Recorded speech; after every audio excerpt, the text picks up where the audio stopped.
Hey everyone, and welcome back to the Wilson Project. Of course, my name is George. If you guys have all been following the channel, you would know that. Today, I've got a ton of stuff we're going to go over. We're going to go over some new stuff at the Wilson Custom Shop.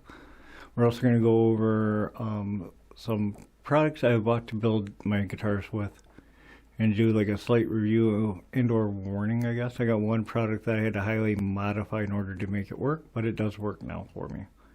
Alright, first and foremost, we're going to go ahead and I'm going to show you the latest shape that I'm working on. This is called, sorry about the noise there.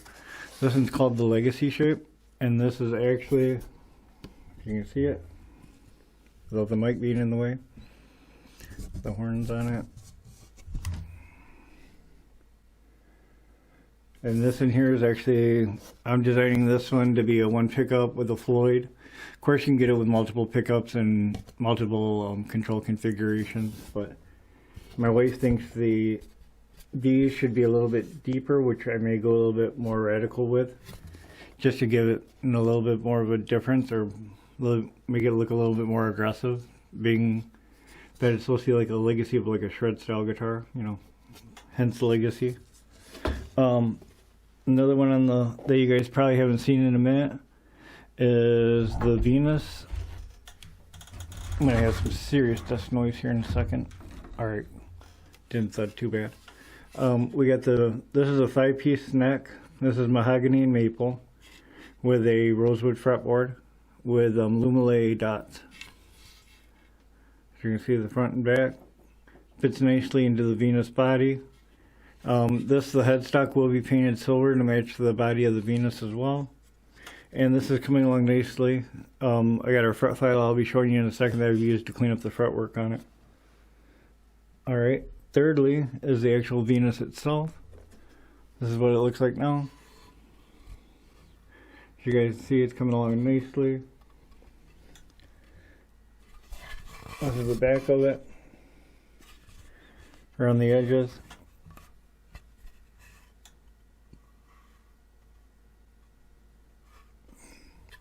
It does have a little bit of a burn mark right there from the router, but you won't see that under the paint, of course.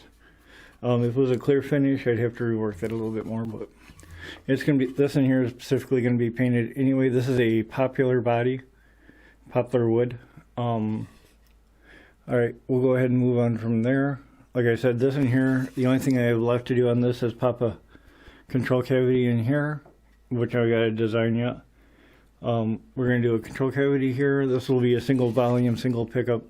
This will have a Joe Tone yellow jacket in it in the very near future. Just got to wait for the weather here in Michigan to get a little bit better so I can paint. Alright, so now we're going to go ahead and move on to I'm doing the very first Legacy build, and this is the actual fretboard material that I'm using. This is curly maple. The body will be curly maple as well.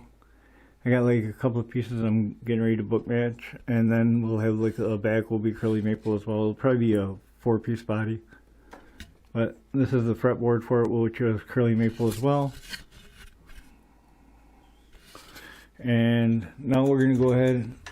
Actually, I'm going to show you it's a CB Gritty from cbgritty.com. It's a fretboard miter saw.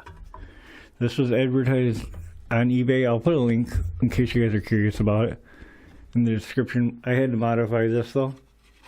This was designed originally for a 1.5-inch fretboard. As you can see, I've widened this greatly. I just used this is a piece of 5-inch mahogany that I placed it on. Then I got like some scrap Purple Heart that I had down here that I put to kind of like make a centering on it. And what happens here is you take like, this here is like a maple board, just a standard maple, not flamed, and you can just drop that in there like so. As you can see, it's a 3-inch width and it fits perfectly. So that way you can just line it up, clamp it down, cut, clamp, cut, clamp, cut. You know, just like it was intended originally at a 1.5 inch. So easy peasy. And then you can make your fretboards. I mean, this thing here, all in all, it was rather easy to modify. For this, plus it came with this saw. I believe it was like $23 with free shipping. The saw is actually really nice, and it fits well with stainless steel frets, which I've already tried it with. And it just drops right down in here, just like so. And as you can see, the fret depth is already preset on it, so that way it cuts it down. And it does cut it down nice and neatly, even with my mods to it. So that way it's got plenty of fret depth all the way across to bury the fret in. That was the first piece that I got from CB Gritty, which is actually pretty neat. I mean, it does the job. I just used a bunch, you know, I locked it in with wood glue. This is actually like a 3-piece thing. It fits together like a jigsaw. Looks like it might have been laser cut. Next, we're going to go ahead. From the next thing from CB Gritty I actually purchased was a fret scale length template. And I'm going to be getting another one of these as well, just because I like these. These were actually really easy to use. You just lay it on top of your fretboard, lock it down, and use a mechanical pencil, and you can draw your fret lines. It's got like the nut, and then every fret afterwards with the markers in the center. Very simplistic and easy. It's pretty straightforward.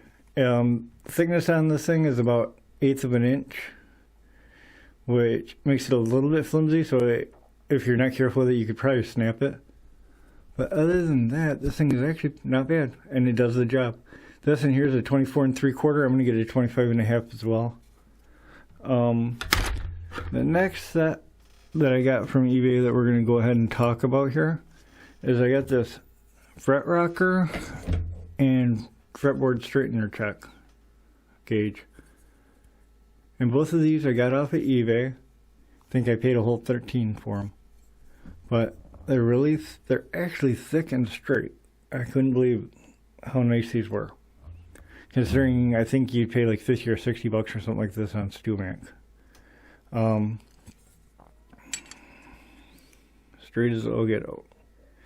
You know, I mean, if you're even doing some basic, you know, guitar work at home, these would actually do a pretty good job. It's going to lay flat on the fretboard just like it should.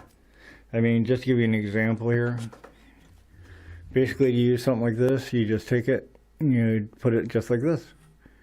And you see how it goes in between all the frets there? Just like it's supposed to. And you can tell if you got any light between that fretboard, or if it needs to be, you know, the truss rod needs to be slightly adjusted.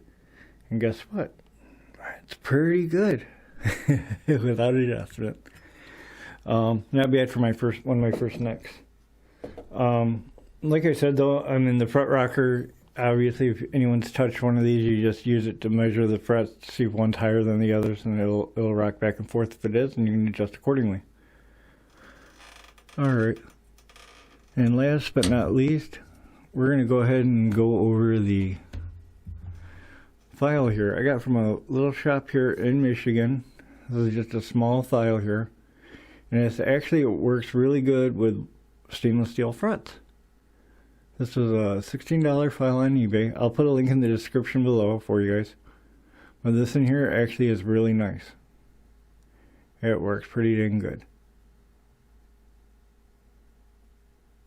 So, other than that, I haven't updated the website yet for the custom guitars, but working on that. You guys can check the link for the Nooner Show if you always want to hear more about, you know, both the custom guitars for myself. If you like the video, go ahead and hit the like, sub buttons, if you would please. Sorry, it's a little parched. You guys have a dope-ass day as well. This video is sponsored by Dope Water. You guys all take care and have a great rest of your weekend. And thanks for tuning into the Wilson Project.